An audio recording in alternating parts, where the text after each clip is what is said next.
2015, I was still working at a nonprofit right down the road for drug addicts because I was one. I remember the first commission check that I made in real estate was more than my whole year earnings. Don't be a pushover. You have to be consistent and hang in. People are not willy-nilly buying and selling houses. Like they're big, complex problems to solve. And your chances of success in converting and helping them like really boil down to how many chances you give yourself. Don't think you know everything coming in the business. Even if you're good with people and you've been in sales before, be coachable and listen to what they say for at least 2 years and then move from it. If you know everything, nobody can help you. Guys, we've got Dusty here. Hey Jack. How you doing? I'm well. Before we start, I feel like you're nervous. Are you nervous? a little bit. Okay. You're kind of a big guy around Big, here. strong guy. Yeah. So I wanted to clear the air about something before we start. Did you or did you not steal my last Zillow lead? Which, didn't I give you a wiener? Just answer the question. Which lead was this? Think. Last lead. I don't think so. Nothing's popping up.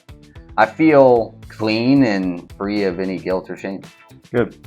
But I am curious what your allegations would be here. Your last name, Labossiere, is that how you pronounce it? Labossiere. Is that French for steal Zillow leads? No, it's French for dweller by the woods. Well, just want to break the ice there, Dusty. It's a good icebreaker. Now let's get into it. We got Dusty Labossiere. Is that how you pronounce it? Labossiere? Labossiere. So we've got Labossiere. Yeah. You originally had the Labossiere team. It was That's a right. smaller team That's right. about 5 years ago. That's right. And you've now grown into this powerhouse of a team that's 60 plus agents. Biggest team in the office. Biggest team that would be on a lot of 400 North board. Maybe NAR. Who knows? Maybe we would just beat monthly money board every month. You would. And you just closed a $3 million deal yesterday. That's right. So 2.9. 2.9. So while Dusty is running this powerhouse of a team, he's also closing multi-million-dollar transactions. Yep. Tell us about kind of how you started and then go into the 60-plus agent powerhouse while still closing big deals. Where did that all start? Man, I think that winners lose more than losers lose. And what I mean by that, I'm going to give you a compliment here, is that I just took a lot of opportunities, tried really hard at them, while also trying to learn from other people that were smarter than me along the way. So like there's that grit aspect of just going like, I've got a big why. This is why this matters to me. I'm resilient. And so it's all really hard work to go do, but I'm just going to figure it out on a daily basis. Right. So, I mean, like if you wanted to go into strategy about like how to do it, I would say for most agents watching this, if like we're actually talking about like an audience who would care, I would say like first and foremost, get really good at individual production sales, which you've done yourself in a big way, right? If you get really good at sales and you know how to build like a great pipeline moving forward, then being able to teach other people how to do it, which is the valuable part about growing a team, comes naturally. Will watches some agents maybe starting a team too early. In my humble opinion, I think you need to be at like 250, 300,000 GCI before you start flirting with growing a team.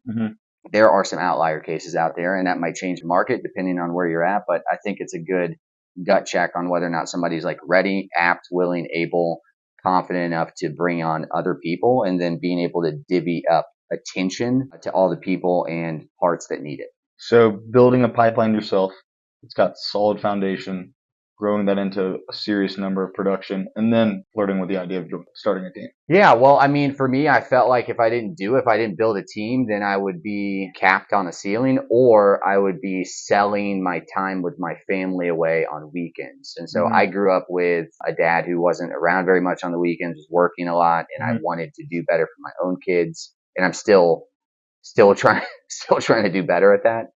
But having a team allows you to buy back some of your time by being able to take a good portion of your business that you stand to capitalize on and then provide opportunities for other agents on the team. So like I get most of my evenings back for the most part.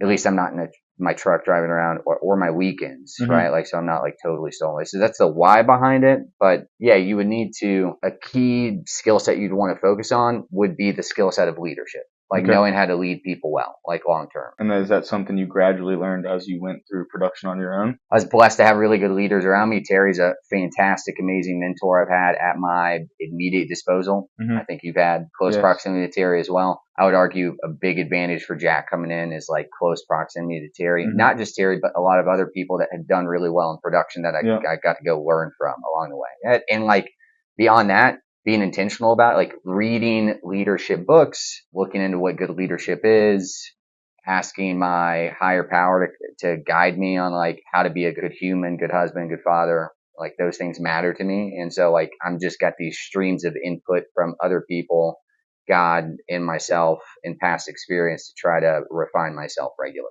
Take us back 10 years ago when you got into the business. What was the reason? What were you like, hey, this is going to be my calling?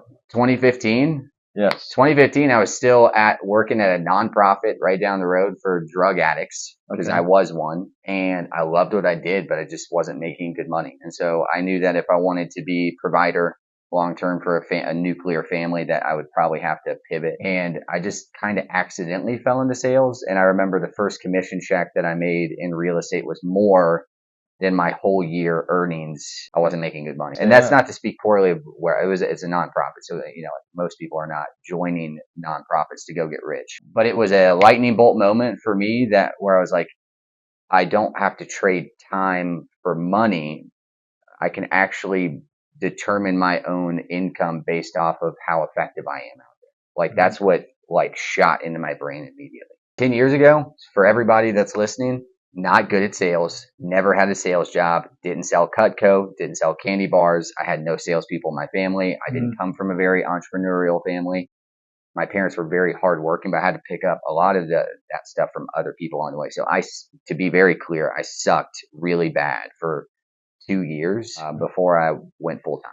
Okay. So you And were even part-time? then, full time was joining a large mega team Yeah. to give me the at bats and opportunities to get better for me to know how to go do it more individualistic. Okay. And were you part-time the first 2 years? Or were you just not Yes. working? Yeah, that much? I would not recommend part-time real estate for most people. And I couldn't actually look at most consumers and recommend that they use part-time agents either. And I don't mean that in a bad way. I just mean like, I think everybody intuitively understands that if the one career is not their full-time thing, Mhm. that they have a higher chance or risk of suffering because they're not fully vested in that one thing. There are some outlier scenarios. I don't want to poo-poo on everybody, but I just believe that. You know how much effort it takes to Yeah. guide somebody well. You mentioned your first commission check was more than you made. Obviously not saying anything bad about the nonprofit, but your first commission check was bigger than what you made the entire year there. Yep. Was there ever a moment when you were like, going down, you kept getting these commission checks, these monthly payments were very big, and you Yeah. were like, wow, this isn't a fluke. This is actually, this is real. It actually took me, 2017, 2018, 2016, 17 is my transition into full-time real estate. And so it took me, I don't know, 3-4 years to convince myself I wasn't lucky. It wasn't the market. There's some luck involved for sure, but not pure luck. It took me a long time to convince myself like this isn't too good to be true. It can last. It can actually just keep getting better and better and better. I actually still wrangle with some of that self-doubt every now and then. I go and like, man, I hope I can keep this up, and I hope this doesn't end, and I hope it doesn't come crashing down. Like I still have some of those doubts circling inside of me. They're way less, but yeah, they're there. And is there a way that you kind of keep even rather than going, in this business, there's so many ups and downs, and you have a great month and you have a bad month and you're like, this sucks or this is great. Big shout out to my wife and loved ones to keep me balanced from like remembering what's really important outside of like, it's easy. And I don't know if everybody, like I've just heard from multiple people that are more traveled, like the US is so based on work to live. Mm-hmm. We're so obsessed with it that like the rest of the world like doesn't work nearly as hard as we do. Mm-hmm. So we're already in a culture that like really worships work and like career success. Yeah. And it's easy to sacrifice a lot of the like health, mental health, personal relationships. And again, when I say try, I mean it. Like I'm not batting 1,000 on that. I just don't want to be on my death table looking in the rearview mirror and being like, I missed out on my kids' lives. Yeah. My marriage suffered because of it. I wasn't a good friend. I wasn't giving back to other people. I wasn't available for other people. Like, I want to keep a Well-rounded. balance. Yeah, I want to stay well rounded on that stuff. I like that. So not being solely focused on just business helps you stay more even. I would say asking God for help each day is a big deal. And then I would also say that if you want to just make it from a professional angle on this, on like, how do I not freak out in real estate coming in? Nobody's really going to come save you. And so like, you have to wear a ton of personal responsibility on going like, I'm going to do all the consistent basics over and over and over and over again. But yeah, look, if you wanted to keep one skill set to prioritize, I'd say be a really good hunter and prospector. And I'm not saying this because you're you and I'm me, but like you've been a really good consistent prospector over the last 2 years. And I did this in a one-on-one yesterday with one of our other agents. I was able to pull up their last 30 days of calls and texts and calls per lead and text per lead. And I was like, by the way, if you want to know what the top producer on the team's activities are looking like, let's toggle over here. So I pulled up Jack's. So this agent had 50 calls in a month. Jack had like 540 something calls. Yep. And I said, like, that's really not all the differences, but it's probably the largest one. I agree with that. It's like you said, doing the same thing. And a lot of people, it's tough for them to do the same thing every week, and you're going to have results typically, is what I've noticed. And if you're doing it the wrong way, you may have less results, but you're gonna beat the other people who aren't doing it. Well, so the winners lose more than losers lose. So it's a compounding interest appeal to logic here, which is that if you were to go invest money into like a compound interest account, like a CD or the S&P 500, it's not just the interest you make on the money you put in, but it's also the compounding interest over time. The same exact thing happens with skill sets. And so the more calls you make, the less your brain's having to work hard on being able to ask great questions, be curious, guide people through a conversation and interact with them. And then it becomes actually, it doesn't become work anymore. I'm sure you've probably felt like it feels so good because I've gotten so good at it now that it's actually kind of fun. Yeah, and you enjoy it. And you enjoy it. And then catch 22 is when you're enjoying it, your clients are also probably having a better time because they're picking up on your emotional energy when you're going through it too. Like you're not stressed and free. And that's why people ruin their careers with commission breath. Yes, exactly. That's what I was going to say, is you coming off as enjoying it versus I gotta make this. Otherwise I can't keep my lights on in my house. You don't want to, that's not a great interaction with a real estate agent. Yeah, I agree. Or salespeople in general. So biggest lesson you learned from the Lavoisier Group, a smaller team, and then also transition that into how you went from the small team into growing this today. And I know that's kind of an open-ended question, but like, what was the biggest thing you learned and then able to parlay that into growing into this bigger team? So I would say that the biggest lesson I probably learned, if I had to like quickly come up with it, I would say is go seek out really good help and guidance. I don't have to figure out everything on my own. It's likely that there are other people that I could go reach with the skill set of sales, which is just talking with people and communicating. Like I could go find other people that have done it and go ask them these questions. You go like, what would you do differently? And so like, I think probably the biggest impact on being able to scale is being in relationships and connections with people that are aligned and that have been there and are equally yoked, that have made it a much easier transition. If I had to go figure it out on my own, I'd probably still be fledgling along, 5, 10 years ago, whatever it was. And this is a big question I had, and I know a lot of people who will listen to this who are looking into growing a team. How do you balance 60 different personalities? And they may not all be different, but is there something that you kind of set yourself up with that? I know you made me take the personality test. And is that something that helps a lot? So I can't manage 60 personalities, but our team can. Okay. So there's a delegation aspect that's really important. So we've got Colleen, we've got Sarah, we've got Thomas, we've got Terry, we've got myself. So we have people at the helm that can kind of break this down into bite-sized chunks, right? I have my own disposition with my agents, which is I would much rather help people reaching out to me for help than I would have to drag an agent through the mud. Because I come from the recovery world, and when my life was upside down, my ability to get better was based off of acknowledging I needed help and then asking for it. When somebody's in a position of I need help and I want help, my return on investment for my energy to talk with those people is much higher because they're already in that position of I know I need help and I want help versus randomly calling somebody on my team and going like, hey, your production's not that great. Maybe you should change these things. So there's delegation and scale with leadership. There's a position of discerning whether or not somebody's receptive to advice and help. Like I don't want to sow seeds into hard ground, right? And then there's tactical approaches too, which is we can utilize other frameworks like the predictive index to like learn about people, ask essay questions, interview them, kind of understand who they are, and then use that as not like the gospel on how to interact with them, but like cliff notes on how somebody typically behaves at baseline, and then be able to match them on how they want coaching and training to be given to them. So delegating some tasks out, bringing in the personality tests, and that gives you at least a, foundation for knowing kind of where their personalities would go in certain situations. Yeah, I'm not going to sit down and be like, hey, your predictive index was this, so like this is how. It's like there's room in there to have a human conversation and to ignore like what's on paper or what came back on a report, but they are pretty intuitive for the most part. And now going back to that $3 million deal or $2.9 million deal that closed yesterday, which is nuts. What is one thing you learned throughout that? You've been in the business for 10 years and you just closed your biggest transaction ever. You're still learning. What is the biggest thing that deal taught you, or something you took from it that, would help other people? Yeah, on its face, it would seem like, all right, here's the team lead that's closed like the best Zillow lead or whatever it is. I told you, he steals leads. It would look like that on its face, and I'm happy with resting in that position. But what's really behind it, and you know this just like anything else, that's a 2-year story. Yeah. That's it. And ironically, I closed 2 weeks before the 40% dropped off.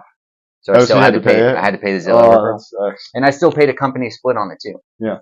So I'm paying the same amount that our teammates would pay for it by grabbing it, and that's respectable too. Again, I had to call and text and touch base with this guy like 30 something times before he actually was ready to get serious and come up here and buy. To the point where like I got really frustrated along the lines of like he scheduled 2 entire like half day showings. He was going to fly up here, canceled on me last second, did it again. And these are like expensive proof of funds, luxury price point deals that I was like kind of irritating other agents. So it was putting me in a bad spot. And I would say like, because I had had so many conversations with humans about navigating buying and selling real estate at that point, it was easier to talk with him about what may or may not be a good option for him. Okay. So you really stuck with it. A lot of consistency. Yeah. If there's anything people can get good at, like, or just decide to get good at, don't be a pushover. Like, you have to be consistent and hang in. Like, people are not willy-nilly buying and selling houses. Like, they're big, complex problems to solve. And your chances of success in converting and helping them, like, really boil down to how many chances you give yourself. So, and people mix rejection with it just doesn't make sense now. And then if you get curious around why it might not be, then like you're more informed. So yeah, like if people take it as rejection, they'll die. It's like, hey Jack, how do you want to get good at baseball? I don't know. I'd probably go play a lot of baseball. How do you want to get good at golf? You'd probably go like hire a swing coach, go play more golf, go to the driving range. Like it's the same thing over here. It's just a lot of reps. Yeah, a lot of reps. And this is kind of a tough question too, because there's not really an answer to it. But if you, who's been in the business 10 years, grown a great business, could give a new agent a cheat code, do you have something you'd recommend as a cheat code? I think the cheat code is, I really think the cheat code would likely be like before somebody decides to get licensed, join a brokerage, do the whole thing, go find 2 or 3 decently productive agents and go talk to them about their experience, what it's looked like. Ask the quality of questions you ask will predict the outcome of how well that time was spent. These are good questions. And I think that if people invested 3 hours of time before they tried to swap careers or figure out would this be a good fit, that they'd have better expectations getting into a full sales, all commission role before they got into it. There aren't a lot of people that are really comfortable on living commission check. Yeah, I was going to ask you that too. It's like, how does somebody who comes in as a new agent, like you don't have any income at all. Yeah. Do you recommend maybe they go be a showing agent for someone, or do you recommend they just go all in on financials, obviously? Yeah, but so it's so specific around somebody's like current season of life. If you're young, like early 20s, not married, no kids, like you are a perfect avatar of like a high risk of like going, hey, I'm going to go try something. Mhm. And if it blows up in my face, I don't have to look my kids and wife in the eyes and go like, can't pay the mortgage this month, Yeah. right?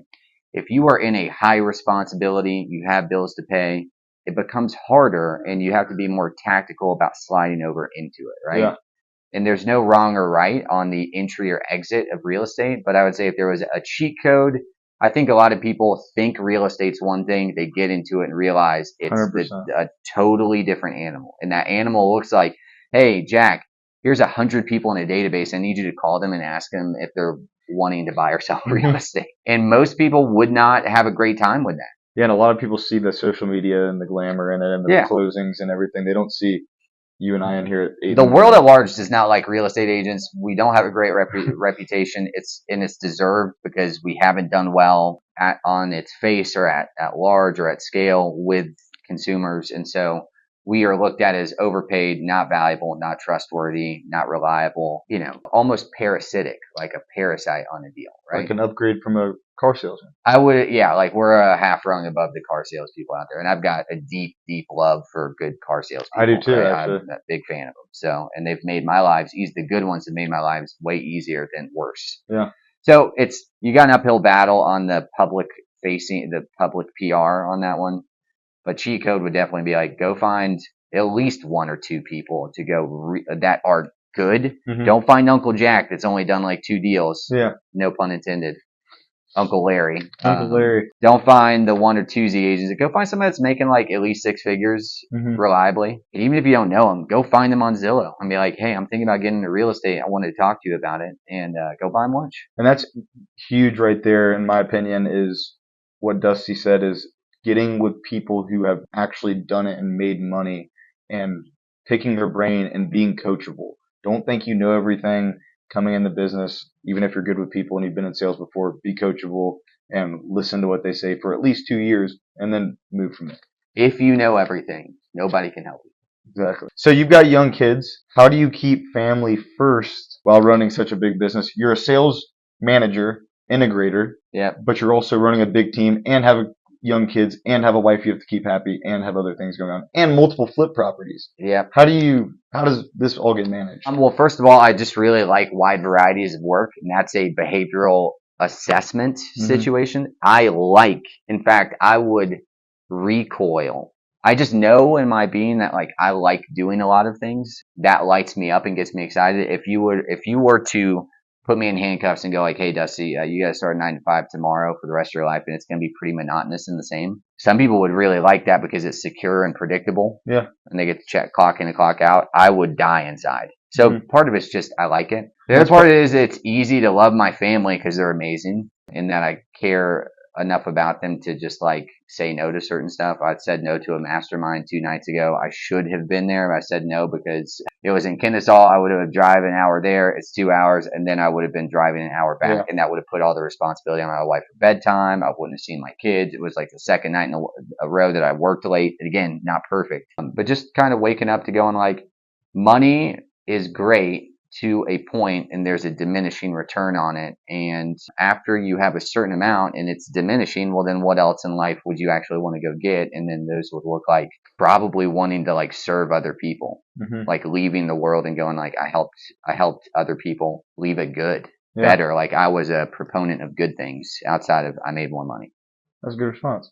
Obviously, this is a yes, but ever felt close to burnout? What pulled you back? How do you avoid burnout in this high burnout industry where you don't stop? I actually have a weird take on burnout. I would say it's not will you or could you avoid. I think there's some things you can avoid, right? We've talked about a lot of them now. Yeah. But I would say actually when burnout happens, recognize it as it being really normal and that it will go away relatively soon. And for it to go away, I think maybe some quiet time, some journaling, some one-on-one time with the big guy, some other people helps ground me. But I would say if your disposition is like, if I ever feel burnout, that's bad and I should never feel this way. Those aren't good expectations. Good expectations are if you want to grow and achieve big, wild, awesome things, you will hit a wall. Mm-hmm. When you hit the wall, congratulations, you have hit the same wall that thousands and millions of other humans have and will hit in the future. And it's actually just a part of the process. Mm-hmm. So you don't have to be afraid of it when you hit it. I still up and down. Yeah. That's one thing I'm working on right now. That's why I was asking. Burnout's tough sometimes. You get in here every day and you don't see the results, but it's just how it is. And you have huge months, you have slower months. It's just trying to keep it even. You gotta be careful on tying your core identity to what you do with work. That's something I learned over at No Longer Bound, which is I am not intrinsically what I produce monetarily. Like, I'm not my career avatar. Yeah. It's a part of me and I care about it, but it's not really who I am at the end of the day. Like, the true message would be like loved unconditionally, no matter what, you know. Yeah. Those are the big things that matter. So it's your internal. It's not all about, doesn't all come back to it's your internal dialogue. But I would say, hey, burnout's coming. I would almost say the surrender into the burnout is more effective than trying to stiff arm it. And that's a weird thing to say out loud, but it's true. Last question. If you weren't in real estate, what do you think you'd be doing today? I would be doing something with AI from an entrepreneur. I'm just leveraging AI into entrepreneurial stuff right now. I think I just love sale. Whatever I would be doing, it'd have to be big goals, lots of variety. No ceiling, probably. No or very low ceiling, and I would have to feel a very, very, very, very, very high degree of autonomy. Like, I get to make the decisions on what I do on a daily basis, and I don't feel like other people get to tell me what to do. Okay. And that's just a personal disposition.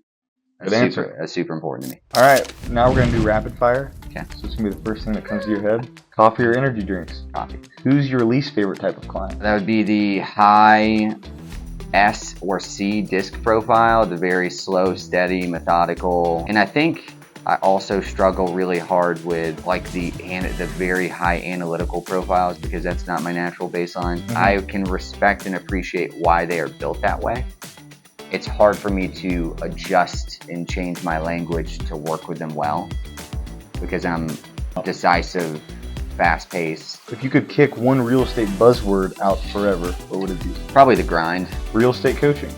Worth it or a scam? Just like any service that's out there are great quality services in the same industry, and they're like, I could hire a pressure washer today. One might do a really shitty job, and one might do a really good job. So I think coaching's under the same umbrella of going, not all coaches are created equal. There might be a misalignment between like personality and goals and experience. So I'd say coaching is 100% worth it. At the very least, people should strive to have mentor figures in their lives.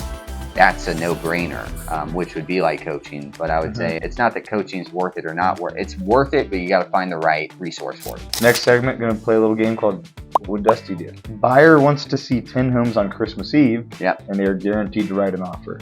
What would Dusty do? These days, I would say, hey, Jack or 3, 4, 5 other agents that might need the business. I'd go like, hey, I'd go, hey, buyer, I highly appreciate it. I actually have plans with my family on Christmas Eve, but if you really want to go, I can line you up with a really hungry agent that I'm going to be working in tandem with, and we can get them scheduled up. I would say Christmas Eve, too, there's some considerations.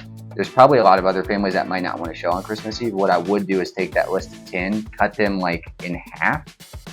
We could still see some in between Christmas and New Year's where people are a little bit more laid back. But like, if you really want to go see these before like Christmas on Christmas Eve, I would just say like, let's aim for a top 3, 4, 5. I'll line you up with an agent that's like readily available now to make sure you get in the door. And then we can have a conversation on the back end to see how we can best serve you. Client offers you a Chick-fil-A gift card instead of commission. What would Dusty do? Is it equal dollar amount? This. I might take that. Here's why. You want to know the why? I do. I don't pay any taxes on those gift cards. I don't think I need to check with my CPA on that, but I'm already such a big fan of Chick-fil-A. You definitely use it. Well, yeah, it would be like getting an extra, whatever your tax rate is, 20, 30%. 30% more of Chick-fil-A. It's not a bad deal. I mean, that could carry me for another 3, 4, 5 years of free Chick-fil-A. You've got a $3 million closing and your kids' soccer games at the same time. What would Dusty do? Well, for this client, I would probably tell him, well, one, I'd probably check with my wife and go like, hey, are you okay if I miss this for this? She was okay, I might. A lot of the other considerations would be like, is this a really important game? Is this common? Is it a first game? Is it a big game? Have I been to a lot of the games? If I have, it's not a big game, I might show up. And then if there's some, like if my relationship with the seller's like, I think I could have not showed up to that $2.9 million closing yesterday and it wouldn't have been a big deal. Okay. You're halfway through a listing presentation and the client says, so what exactly do real estate agents do? I would go like, well, let me ask you this. That sounds like a pretty pointed question. And I get that agents don't have the best track record in the general public view. What do you think they should be doing? Like, what would you really want a real estate agent to be doing? Reversing it back on them. Yeah, so I mean, and I'm not doing it to gotcha them. What I'm doing is I'm hearing what they're saying. And if somebody's that bold in the middle of a conversation, go like, what do real estate agents do? We know we're halfway through a listing appointment. I've already kind of told them some of the things that I've been doing. It's telling me that they're likely adverse, not trusting, or have had bad experiences with agents.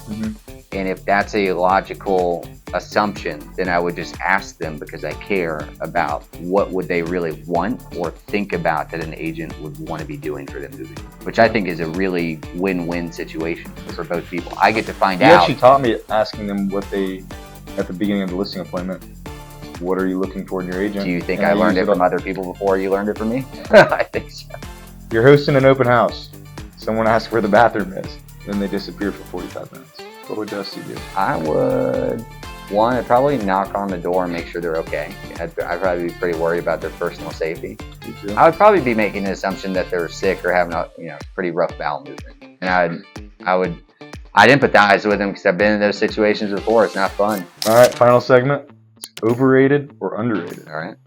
Open houses. I would say historically overrated. Right now, I would say underrated based off market conditions. In general, I think you have to look at it for, is it worth it to the agent or is it worth it to the sellers? Over the course of time for sellers, I would say an okay return on investment. Like, okay. For agents, it's always been a really good gold mine for them to build their business on. So you have to look at it through the two lenses and then come to a conclusion. But now I would say underrated for both parties.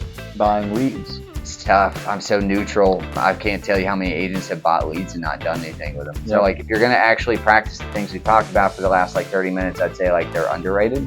Even more so, you got to treat them as a ticket to grow an organic database long term. Cold calling. Underrated hardcore. And finally, TikTok for real estate. Probably still, I would say it's probably rated where it should be. I think attention's the new oil. So to be able to get people's attention, for them to know that you're an agent in a high competitive landscape of real estate is a free, relatively simple, low risk way to get in front of a ton of people. It's time expensive. Yeah. It's cognition expensive. Like you have to think really, like all this we're doing right now. How much time you're paying Tanya, your lovely assistant who does a great job for you, like had to follow up with me like 3-4 times for this interview. We've got equipment here to go do all this stuff. It's like that with TikTok times 10 on a regular basis. So if you're gonna do it well, it's probably rated right where it should be. I would say it's diminished. I would say slightly overrated because it's not the explosion of trend like it was maybe 5-6 years ago. It's kind of a norm. Well, guys, Dusty, thank you for being here. You're the man. Left hand. Thank you for taking time out of his busy day to make this happen.